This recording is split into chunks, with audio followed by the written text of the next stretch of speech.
Hello friends, आप सबका आपके अपने चैनल गोविंद लेक्चर्स में एक बार फिर से स्वागत है। तो कैसे हो आप सब? उम्मीद करता हूं आप सब अच्छे होंगे और आप सबकी पढ़ाई भी अच्छी चल रही होगी। तो आज की इस क्लास में हम कक्षा 9 विज्ञान विषय के अध्याय 13 हम बीमार क्यों होते हैं कि जितने भी इंपॉर्टेंट ऑब्जेक्टिव्स बन रहे हैं उन सभी की चर्चा हम करेंगे। हमने आपके विज्ञान विषय के सभी चैप्टर्स की बहुत अच्छे से व्याख्या करा रखी है।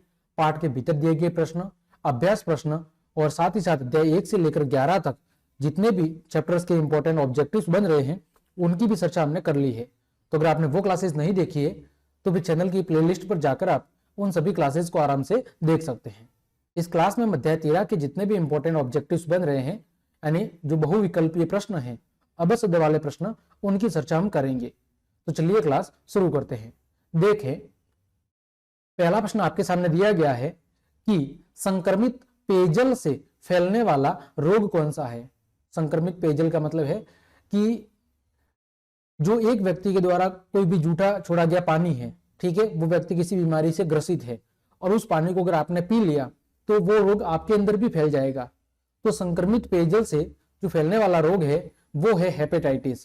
कौन सा है? हेपेटाइटिस। अब इसमें सभी चीजें आ गई, hepatitis A, B, C, D और ई सभी इसमें शामिल है। अब आप कहोगे कि सर संक्रमित जल से और कौन कौन से रोग होते हैं वो भी बता दीजिए। तो देखो कौन कौन से रोग होते हैं वो भी देख लो।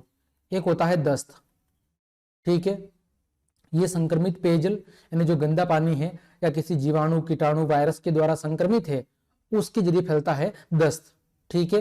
दूसरा कौन सा रोग है? पेट में दर्द यानी पेट दर्द, और पेट के अंदर ऐठन होती है ना, वो पेट के अंदर ऐठन। तीसरा कौन सा होता है संक्रमित पेयजल से? ये होता है टाइफाइड। कौन सा होता है? टाइफाइड। इसको और क्या कहते हैं? इसको और कहते हैं आत्र ज्वर, ठीक है। और कौन सा होता है संक्रमित जल से?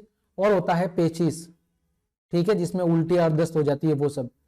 इसके अलावा कौन सा होता है? हैजा, ये भी संक्रमित जल से फैलता है। इसके अलावा कौन सा होता है? इसके अलावा होता है आपका, देखो हेपेटाइटिस को और क्या कहते हैं? पीलिया भी कहते हैं, ठीक है, यह भी आपको याद रखना है।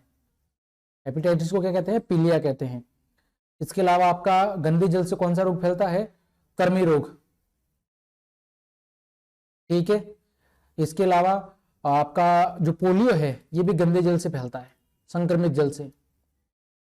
तो ये कुछ रोग है जो संक्रमित पेयजल से क्या होते हैं? फैलते हैं। इनके नाम आपको अच्छे से याद रखने हैं, ठीक। आगे बढ़ते हैं।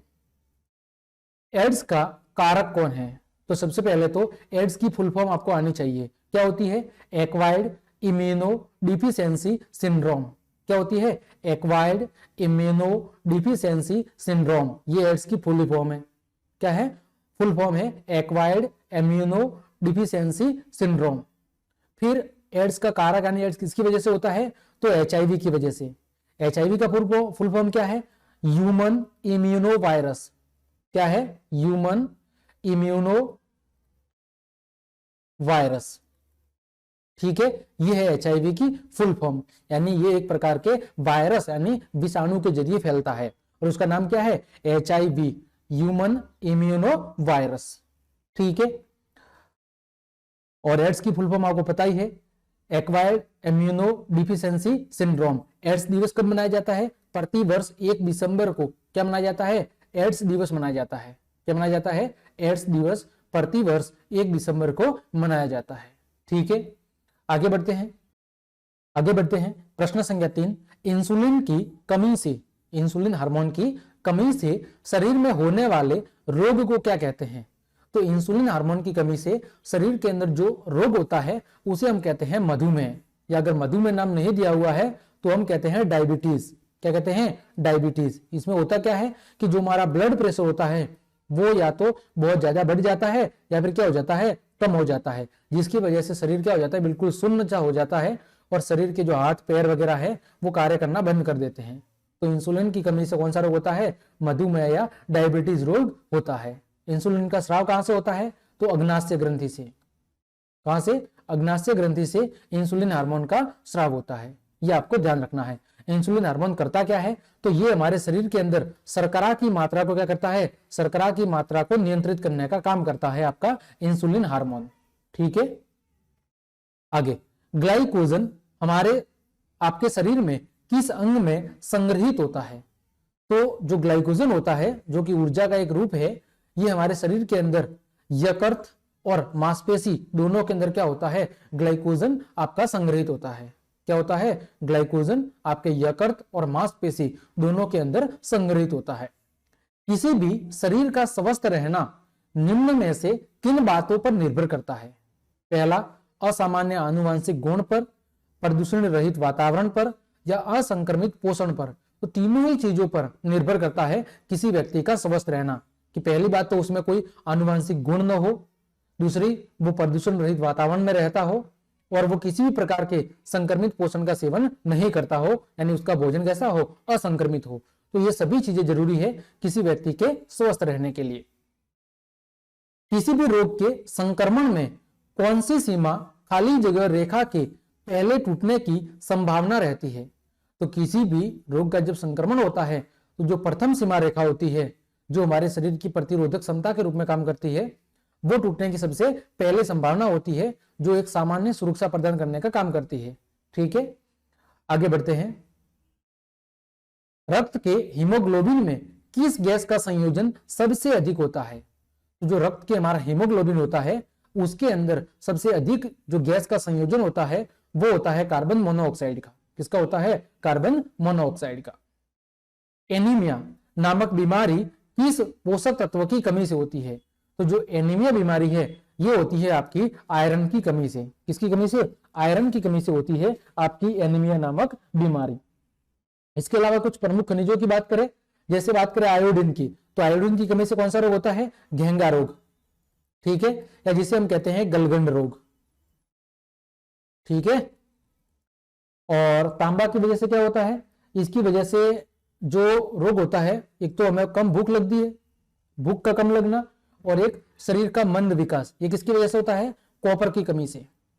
इसके अलावा बात आती है कैल्शियम की, तो कैल्शियम खनिज की कमी से क्या होता है? जो हड्डियां वगैरह होती है वो कमजोर हो जाती है। हड्डियां क्या हो जाती है? कमजोर हो जाती है। और इसके अलावा क्या होता है कि जो ब्लड प्रेशर होता है, अत्यधिक रक्तचाप। ठीक है, अत्यधिक रक्तचाप की जो कमी है वो भी किसकी वजह से होता है?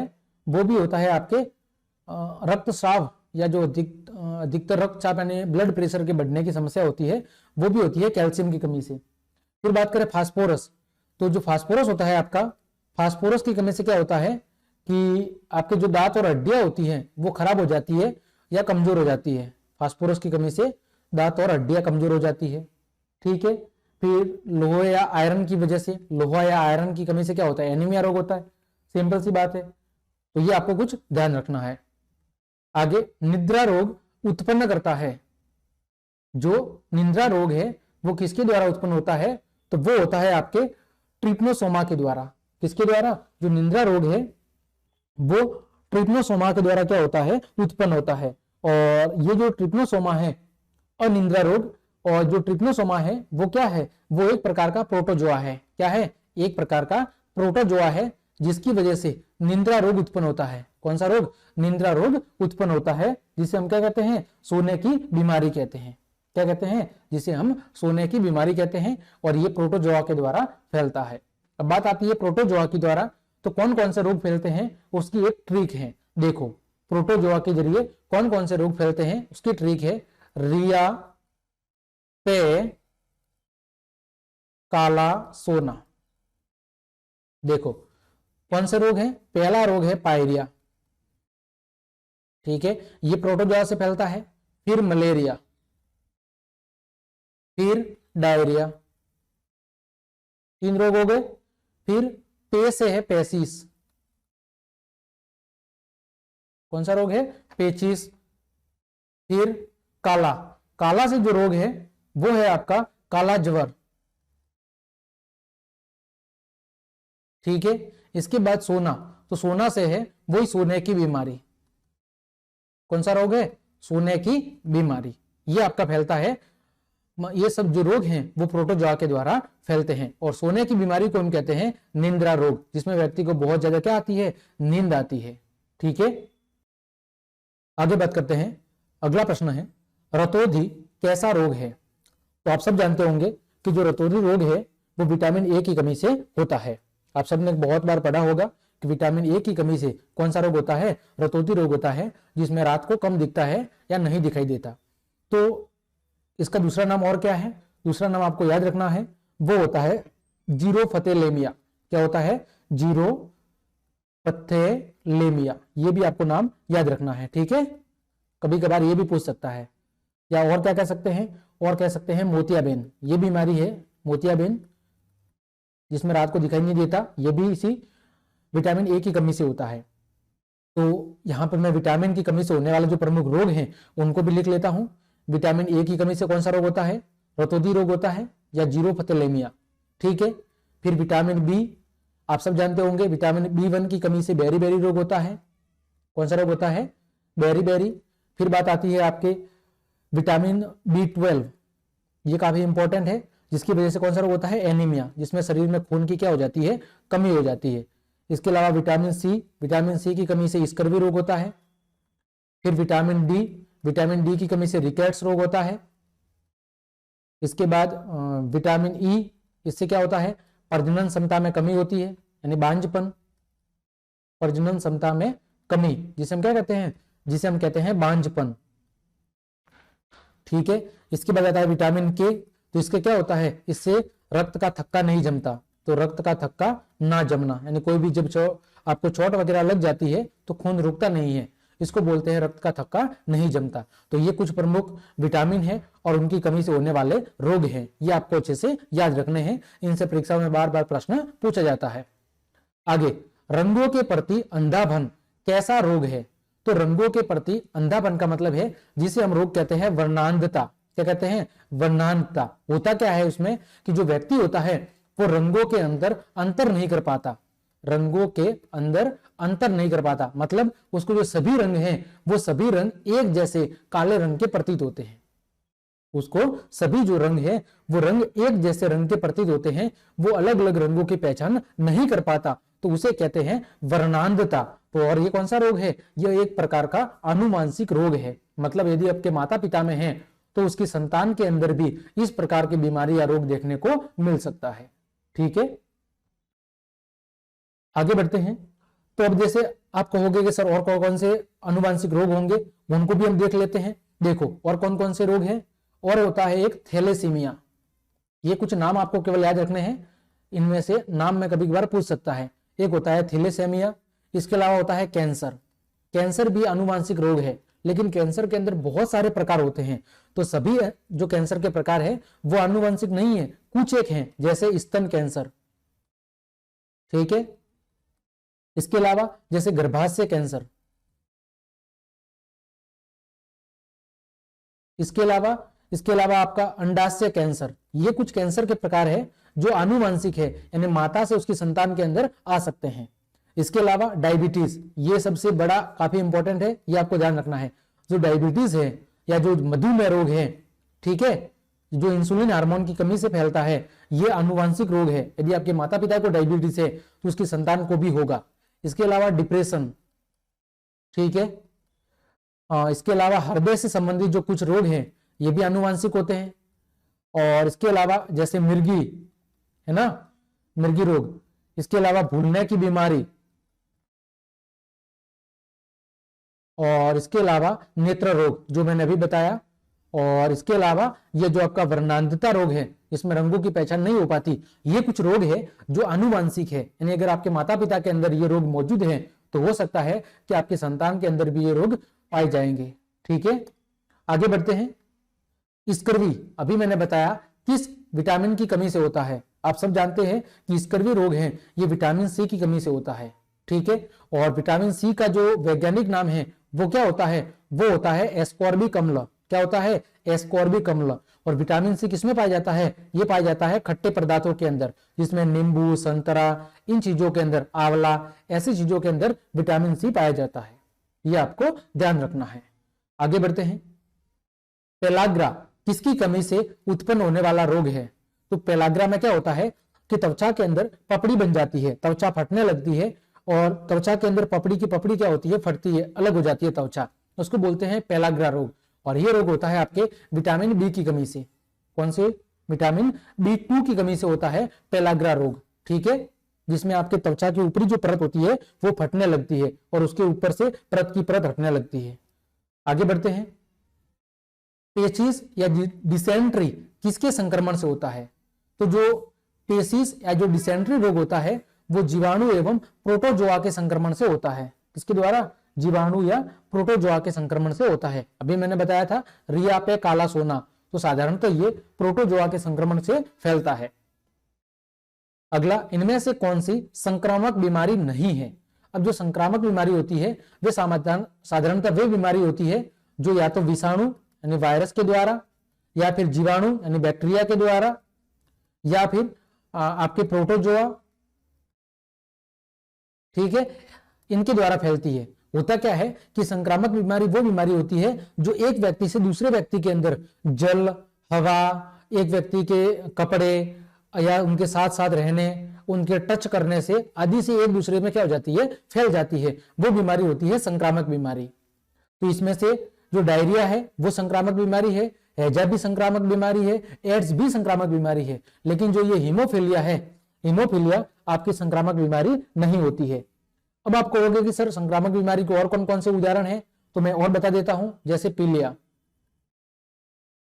ठीक है, इसके अलावा एड्स, इसके अलावा पोलियो, और इसके अलावा हो गया खसरा, इसके अलावा हो गया सेचक, जिसे हम साधारण भाषा में छोटी माता भी कहते हैं, ठीक है, और इसके अलावा होता है कुष्ठ रोग, जिसके अंदर शरीर के ऊपर सफेद सफेद दाग पड़ जाते हैं, कुष्ठ रोग है, जिसे हम कहते हैं कोढ़ रोग, ठीक है। इसके अलावा आपकी टीबी, इसके अलावा आपका मलेरिया, इसके अलावा आपका हैजा बता ही दिया मैंने, इसके अलावा डायरिया, और इसके अलावा इन्फ्लुएंजा, ठीक है। ये कुछ रोग हैं जो संक्रामक रोग हैं, यानी हवा, पानी या एक दूसरे के साथ संपर्क में रहने, उन चीजों से क्या होते हैं? फैलते हैं, ठीक। आगे बढ़ते हैं। निम्न बीमारी में से किस बीमारी को रोकने में शरीर का प्रतिरक्षक तंत्र सफल नहीं हो पाया है? एड्स के उपचार में, हेपेटाइटिस बी, कैंसर, तो सभी, यानी ये कुछ ऐसी बीमारियां हैं जिनका उपचार हमारा शरीर का जो प्रतिरक्षा तंत्र है वो आज तक करने में सफल नहीं हो पाया है। यानी ये ऐसी बीमारियां हैं जिनका आज तक 100% सफल इलाज संभव नहीं हो पाया है, ठीक है। अगला, निम्न लक्षणों में से किस लक्षण से कुछ संक्रमण होने की जानकारी होती है? ज्वर से, सूजन से, दर्द से, सभी से। तो सभी से क्या होता है? इन सभी के अंदर संक्रमण की वजह से ही ये बीमारियां क्या होती है? फैलती है, चाहे वो वायरस के जरिए हो, कीटाणु के जरिए हो, इसके अलावा प्रोटोजोआ के जरिए हो, बैक्टीरिया के जरिए हो, ये किसी न किसी संक्रमण के माध्यम से क्या होते हैं? फैलते हैं, यानी किसी न किसी रोगाणु के माध्यम से, रोगजनक या रोगाणु के माध्यम से ये क्या होते हैं? एक व्यक्ति से दूसरे व्यक्ति के अंदर फैलते हैं। निम्न विकल्पों में से कौन जीवाणु को रक्त में प्रवेश करने से रोकता है? उल्टी, दस्त, तो दोनों ही जो ये चीजें हैं ये जीवाणु यानी कि बैक्टीरिया को हमारे शरीर के अंदर फैलने से रोकते हैं। अब जीवाणु के द्वारा होने वाले रोग कौन कौन से हैं? तो इसकी ट्रिक है, टीकू, सीढ़ी में बनी है पटाखा, ये इसकी ट्रिक है। देखो, टीकू सीढ़ी में बनी है पटाखा। अब देखो कौन कौन से रोग हैं जो जीवाणु या बैक्टीरिया के द्वारा फैलते हैं।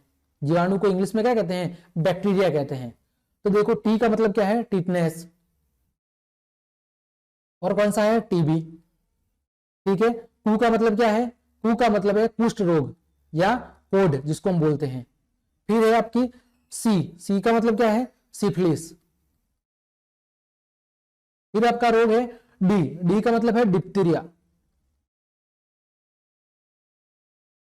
ठीक है। इसके बाद है आपका नी से है आपका निमोनिया। इसके बाद है से मतलब है हैजा। फिर है प से मतलब है प्लेग, जो चूहों के द्वारा फैलता है। फिर टा से मतलब है टाइफाइड, और फिर है का मतलब है काली खांसी, ठीक है। ये आपके कुछ रोग हैं जो जीवाणु यानी बैक्टीरिया के द्वारा फैलते हैं। जन्म के समय ऊपरी ओंठ का फटा होना, ये किस तरह का रोग है? तो यह एक प्रकार का पैदाइशी रोग है। ठीक है, यह न तो संक्रमित है, न ही तीव्र है और न ही वंशागत है। ये कैसा रोग है? यह एक प्रकार का पैदाइशी रोग है। एक व्यक्ति स्वस्थ तब कहलाता है जब वह मुक्त होता है मानसिक तनाव से, रोग और मानसिक तनाव से, बैक्टीरिया और वायरस से। तो जब कोई व्यक्ति रोग और मानसिक तनाव दोनों ही चीजों से, अब देखो रोग किससे फैलेंगे? वो बैक्टीरिया वायरस, तो इनसे भी मुक्त होना चाहिए और मानसिक तनाव यानी मेंटल जो डिप्रेशन होता है उससे भी मुक्त होना चाहिए। तो उसको हम क्या कहेंगे? उसको हम कहेंगे स्वस्थ व्यक्ति। अगला, ऐसे रोग जो बहुत लंबे समय तक बने रहते हैं उन्हें क्या कहते हैं? उन्हें कहते हैं चिरकालिक या दीर्घकालिक रोग, जो काफी लंबे समय तक बने रहते हैं। संक्रमित मादा एनाफिलीज मच्छर के काटने से कौन सा रोग फैलता है? तो वो फैलता है आपका मलेरिया रोग। ठीक है, किसके द्वारा? संक्रमित मादा एनाफिलीज मच्छर के द्वारा काटने से मलेरिया रोग आपका होता है। ठीक है, आगे, एंटीबॉडी का निर्माण किस कोशिका के द्वारा होता है? तो जो एंटीबॉडी होती है उसका जो निर्माण होता है, यानी जो प्रतिरक्षी होती है जो विभिन्न रोगों से लड़ने का काम करती है, उसका जो निर्माण होता है वो होता है लिम्फोसाइट कोशिकाओं के द्वारा। किसके द्वारा? लिम्फोसाइट कोशिका के द्वारा उसका निर्माण किया जाता है। ठीक है, आगे बढ़ते हैं। अगला प्रश्न है, एंटीजन के विरुद्ध हमारा शरीर क्या बनाता है? तो जो एंटीजन होते हैं, ठीक है, जिन्हें हम प्रतिजन कहते हैं, तो उन प्रतिजन के विरुद्ध हमारा जो शरीर है वो क्या बनाता है? एंटीबॉडी यानी प्रतिरक्षी बनाता है। और कौन सी कोशिका बनाती है? लिम्फोसाइट कोशिका। और ये प्रतिरक्षी क्या करते हैं? जो प्रतिजन होते हैं, प्रतिजन का मतलब होता है रोगाणु, जिनकी वजह से हमारा शरीर रोगग्रस्त हो सकता है, उनको नष्ट करने का काम कौन करते हैं? एंटीबॉडी यानी प्रतिरक्षी करते हैं। इनमें से किसे फादर ऑफ इम्यूनोलॉजी कहा जाता है? प्रतिरक्षा का जनक किसे कहा जाता है? तो वो कहा जाता है एडवर्ड जेनर को, जिन्होंने सबसे पहले सेचक के टीके का क्या किया था? आविष्कार किया था, जो कि एक प्रकार का क्या था? एंटीबॉडी ही था। इस वजह से इन्हें फादर ऑफ इम्यूनोलॉजी कहा जाता है, प्रतिरक्षा का जनक। एंटीबायोटिक्स नामक दवाई किसके खिलाफ काम करती है? तो जो एंटीबायोटिक्स होती है वो जीवाणु यानी बैक्टीरिया के खिलाफ काम करती है। किसके खिलाफ काम करती है? बैक्टीरिया यानी जीवाणु के खिलाफ जो दवाइयां काम करती है उन्हें बोलते हैं एंटीबायोटिक्स। मक्खियां किस रोग के प्रसार में सहायक है? जो मक्खियां होती है वो हैजा, जो कि संक्रमित जल के माध्यम से फैलता है, उसको फैलाने में कौन जिम्मेदार है? मक्खियां जिम्मेदार होती है। एक दीर्घकालिक यानी लंबे समय तक बने रहने वाला रोग कौन सा है? तो वो है आपका मलेरिया। ठीक है, एक स्वस्थ व्यक्ति को कैसा होना चाहिए? शारीरिक रूप से मजबूत, लंबा और खूबसूरत, रोग मुक्त, शारीरिक और मानसिक तनाव से मुक्त। तो ऑप्शन नंबर डी आपका सही जवाब है कि यदि कोई एक व्यक्ति स्वस्थ है तो वो शारीरिक रूप से भी स्वस्थ होना चाहिए और मानसिक रूप से भी स्वस्थ होना चाहिए। अगला, इन्फ्लुएंजा रोग कैसे फैलता है?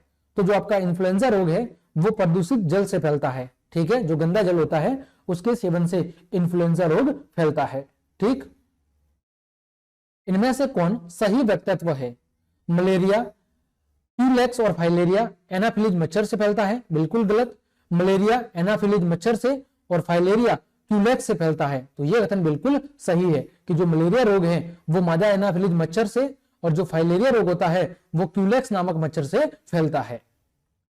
इनमें से कौन वायरस से उत्पन्न रोग नहीं है? तो वो है आपका टाइफाइड। अब सीधी सी बात आती है कि वायरस या विषाणु से कौन कौन से रोग फैलते हैं, तो उसकी भी ट्रिक है। वो ट्रिक है रेखा, हमें, हीट करके पोछे छोड़ गई। रेखा हमें हीट करके पोछे छोड़ गई। देखो, रे से मतलब है रेबीज, जो कि कुत्तों और बिल्लियों या बंदरों की लार के अंदर जो विषाणु पाए जाते हैं उनसे फैलता है। फिर है आपका ख से मतलब है खसरा। फिर है ह से मतलब है हर्पीज। फिर है म से है मेनिनजाइटिस। ठीक है, म से है मेनिनजाइटिस। फिर है आपका ही का मतलब है हिपेटाइटिस, जिसे हम पीलिया कहते हैं। हिपेटाइटिस, जिसे हम क्या कहते हैं? जिसे हम पीलिया कहते हैं। फिर यहां पर ये ट और करके ये कैंसिल है। फिर है पो का मतलब है पोलियो। फिर है ए का मतलब है एड्स, फिर छे का मतलब है शेषक, ठीक है। फिर छो का मतलब है आपके छोटी माता, ठीक है। फिर है आपके ड का मतलब है डेंगू ज्वर, बुखार, ज्वर का मतलब है बुखार, और ई का मतलब है इन्फ्लुएंजा। तो ये कुछ रोग है जो आपके वायरस या विषाणु के द्वारा फैलते हैं।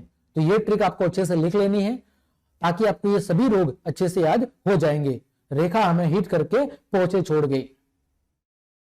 रक्त के ग्रुप की जांच के अलावा रक्तदान से पूर्व किन रोगों की जांच की जाती है? तो वो एड्स जैसे जो कि संक्रामक रोग है इनकी जांच की जाती है। एलिसा नामक जो जांच है वो मुख्यतः किस रोग की पहचान के लिए की जाती है? तो वो की जाती है आपकी एड्स रोग की पहचान के लिए जो जांच की जाती है उसको बोलते हैं एलिसा परीक्षण। सूअर या गाय के अपूर्ण पके हुए मांस से किस जीवाणु या परजीवी का संक्रमण होता है? तो वो होता है फीता कर्मी का। किसका होता है?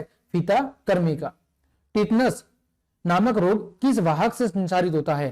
तो जो टिटनस रोग होता है सूअर से, मच्छर से या बालू मक्खी, इन तीनों से ही जो टिटनस नामक रोग है जो कि जीवाणु या बैक्टीरिया के द्वारा फैलता है वो हो सकता है। तो टिटनस नामक रोग किस वाहक से संचारित होता है? तो वो इन तीनों से नहीं होता है, क्योंकि ये तीनों जो आपका टिटनस नामक रोग होता है वो किससे फैलता है?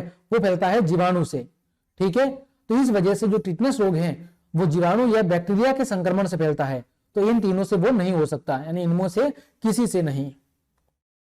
सार्वभौमिक तापन वातावरण में किस गैस के अधिक होने से हो रहा है? यानी जो ग्लोबल वार्मिंग की समस्या है वो कौन सी गैस से हो रही है? तो कार्बन डाइऑक्साइड की वजह से, CO2 की अधिकता की वजह से आपके ग्लोबल वार्मिंग की समस्या उत्पन्न हो रही है। पेनिसिलिन नामक अद्भुत औषधि किस जीवाणु से संश्लेषित की जाती है? तो पेनिसिलिन नामक जो अद्भुत औषधि है वो फफूंदी नामक जीवाणु से क्या की जाती है? संश्लेषित की जाती है। निम्न विकल्पों में से किस रोग का संक्रमण संक्रमित सुई से हो सकता है? तो जो आपका हेपेटाइटिस बी है उसका जो संक्रमण है वो संक्रमित सुई से हो सकता है। मलेरिया का रोग वाहक कौन है? मादा एनाफिलीज मच्छर। रोग वाहक कीट का उदाहरण है मक्खी, मच्छर, तिलचट्टा। तो सभी ये सब क्या है? एक प्रकार के रोग वाहक कीट हैं। वायरस और बैक्टीरिया हमारे शरीर में क्या डालते हैं? तो ये डालते हैं एंटीजन यानी कि प्रतिजन, ठीक है। आगे, दीर्घकालीन रोग कौन से होते हैं? लंबी अवधि वाले रोग, जीवन पर्यंत वाले रोग, कम अवधि वाले रोग। तो लंबी अवधि वाले रोग या जो लोग जीवन पर्यंत यानी जीवन भर बने रहते हैं, यानी ऑप्शन ए और बी दोनों ही ऑप्शन सही है, वो क्या कहलाते हैं? दीर्घकालीन रोग। अच्छे स्वास्थ्य की कौन सी स्थिति होती है? उचित पोषण, उचित स्वच्छता, प्रसन्न रहना, उपरोक्त सभी। तो ये सभी एक अच्छे स्वास्थ्य की विशेषता है। कौन सा रोग हमारे स्वास्थ्य को ज्यादा प्रभावित करता है? तो जो दीर्घकालीन रोग होते हैं, जो लंबे समय तक बने रहते हैं, वो हमारे शरीर को बहुत ज्यादा प्रभावित करते हैं। रोग के कारण के कौन कौन से कारण होते हैं? संक्रामक, असंक्रामक। तो दोनों ही चीजें रोग के लिए जिम्मेदार हो सकती है। असंक्रामक रोग कौन से रोग होते हैं? जो रोग एक मनुष्य से दूसरे के अंदर संक्रमण के जरिए नहीं फैलते हैं वो असंक्रामक रोग होते हैं। संक्रामक रोग कौन से होते हैं? जो सूक्ष्म जीव के द्वारा फैलते हैं, एक मनुष्य से दूसरे में फैलते हैं, और सामुदायिक स्वच्छता इसको कम कर सकती है, यानी उपरोक्त सभी, ठीक है। कौन सा संक्रामक रोग नहीं है? तो जो कैंसर है वो आपका संक्रामक रोग नहीं है। पेप्टिक वर्म के उपचार के लिए किसे नोबेल पुरस्कार मिला था? तो वो मिला था मार्शल और वॉरेन को। कौन सा असंक्रामक रोग नहीं है? तो मलेरिया आपका असंक्रामक नहीं है, ये एक प्रकार का संक्रामक रोग है जो एक व्यक्ति से दूसरे व्यक्ति के अंदर फैल सकता है। कौन सा बैक्टीरिया के द्वारा नहीं होता है? तो मैंने पहले ही बता दिया कि जीवाणु या बैक्टीरिया के द्वारा कौन कौन से रोग होते हैं। तो हैजा होता है, एंथ्रेक्स भी होता है, टाइफाइड होता है, इन्फ्लुएंजा रोग है, ये विषाणु के द्वारा यानी बैक्टीरिया के द्वारा नहीं फैलता। ये किसके द्वारा फैलता है? ये विषाणु के द्वारा, ठीक है। यानी ये बैक्टीरिया यानी जीवाणु के द्वारा नहीं फैलता है। ये किसके द्वारा फैलता है? ये विषाणु या वायरस के द्वारा फैलता है। कौन वायरस रोग नहीं है? कौन वायरल रोग नहीं है? वायरल का मतलब संक्रामक। तो इनमें से जो टाइफाइड रोग है वो संक्रामक नहीं होता है। कौन सा रोग प्रोटोजोआ के द्वारा? मैंने ट्रिक्स बता दी है। तो इनमें से जो आपका मलेरिया रोग है वो भी प्रोटोजोआ के द्वारा नहीं फैलता है। और साथ ही जब जो इन्फ्लुएंजा रोग है ये भी प्रोटोजोआ के द्वारा नहीं फैलता है। इसमें क्या बोला हुआ है, प्रोटोजोआ द्वारा होता है। तो मलेरिया ये किसके द्वारा होता है, मलेरिया आपका प्रोटोजोआ के द्वारा होता है। बाकी इन्फ्लुएंजा, एड्स और हैजा ये तीनों ये जो रोग है ये प्रोटोजोआ के द्वारा नहीं फैलते हैं, क्योंकि जो इन्फ्लुएंजा है वो वायरस यानी विषाणु के द्वारा फैलता है, एड्स भी HIV के द्वारा फैलता है, और जो आपका हैजा है हैजा भी विषाणु के द्वारा फैलता है। तो जो आपका मलेरिया रोग है वो प्रोटोजोआ के द्वारा फैलता है। कौन सा सूक्ष्म जीव कालाजार नामक रोग का कारक है? तो जो लिस्मेनिया नामक जो सूक्ष्म जीव होता है उसकी वजह से कालाजार या काला ज्वर जो रोग है वो फैलता है। किसके द्वारा? लिस्मेनिया नामक रोगजनक के द्वारा। एंटीबायोटिक किसे कहते हैं? यह एक रासायनिक पदार्थ है, सही बात है। सूक्ष्म जीव के द्वारा स्रावित होता है, सही बात है। बैक्टीरिया को मारने का काम करता है, सही बात है, यानी उपरोक्त सभी। कौन सा एंटीबायोटिक नहीं है? तो इनमें से जो इंटरफेरॉन है यह एक प्रकार का एंटीबायोटिक नहीं है। तो इस प्रकार हमने आपके अध्याय 13 के लगभग 56 प्लस जितने भी इंपॉर्टेंट ऑब्जेक्टिव्स बन रहे थे उन सभी की चर्चा बहुत अच्छे से कर ली है। उम्मीद करता हूं सभी प्रश्न आपको अच्छे समझ में आए होंगे। तो क्लास देखने के लिए आप सभी को धन्यवाद। यदि आपको मेरी क्लास और मेहनत पसंद आई है तो फिर लाइक, कमेंट, शेयर और सब्सक्राइब जरूर करें। आज के लिए इतना ही। जय हिंद, जय भारत।